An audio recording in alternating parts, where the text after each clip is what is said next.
Hello everybody, my name is Shalice. Welcome now everybody to my movie review of A View to a Kill, the 40th anniversary of this movie. I actually like View to a Kill. I actually really enjoyed this film. This is the last film around Roger Moore, last of him as James Bond. He was like 57 years old when this movie came out. This is the last also one of Moneypenny.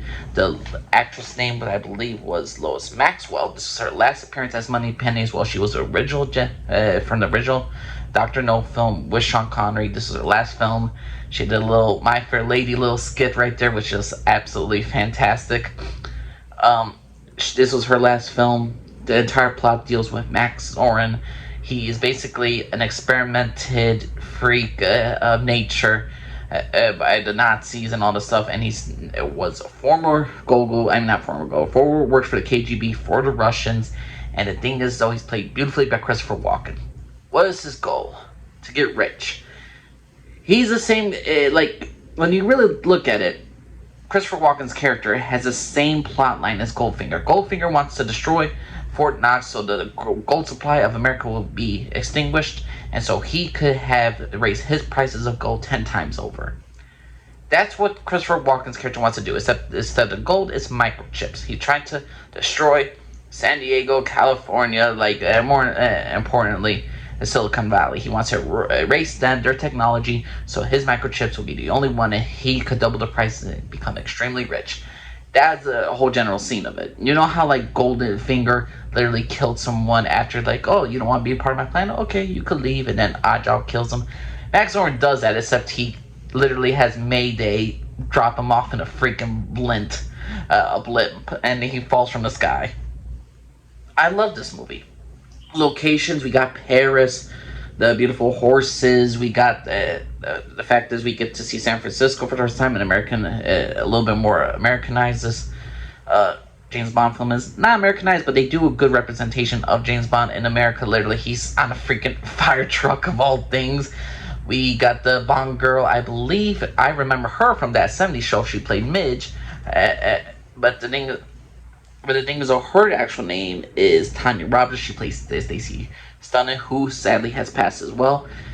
She was the James Bond girl. She was okay. She actually fitted the story. She actually has some connection to the villain, and the thing is, so why she teams up with the Bond makes sense. So overall, I actually like her as a James Bond girl. Is she the greatest James Bond girl? No, but she serves her purpose. She actually has a position, and I give her a solid C+, B-. She's not a bad Bond girl at all. Now, for the villains, Christopher Walken is always great. Mayday, I like this actress. I think she did a great job. She has such a unique, different look than other James Bond girls and other James Bond villains. That makes her very unique to me. The fact is, she literally, it looks like she could tear somebody apart. I mean, besides Mayday, Christopher Walken, the locations of Paris, France, San Francisco, the Golden Gate Bridge, the Mayday with the whole Eiffel Tower scene was awesome. I mean, there's so many things to love about this film, though. The cinematography, the horses, the stunts, and obviously Roger Moore couldn't be doing his own stunts during his time, but overall it's just utterly fantastic, this movie. One other character I was surprised to recognize was apparently the girl from Indiana Jones and the Last Crusade, the blonde. This was her debut performance. Her name was Jenny Flex, and it's played by Alison Doody. Alison Doody. So either way, she had even an appearance in this one. On overall, View to a Kill is a memorable experience. It's a fun experience. I love locations. I love the sets. The blip itself on Final Fight, I enjoyed. I'm goofy like that. I like the whole tunneling, destroying California in the tunnels, trying to break dams and make it just basically drown the entire city, drown the entire Silicon Valley, and just make a big flood over there. My God, it's just so, I don't want to say it's so unique and so different, but the thing is, though, it's such a Roger Moore type of film that you can't just help but enjoy it. I love View to a Kill. This is the 40th anniversary of this movie. I'm glad I rewatched it. I'm probably gonna still have it on the same wavelength. I don't know if I like it better than Octopussy or Spectre, but it's right there to me as a good, fun, feel-good time on a regular afternoon. Just want to put on a film and want to watch it, go right ahead.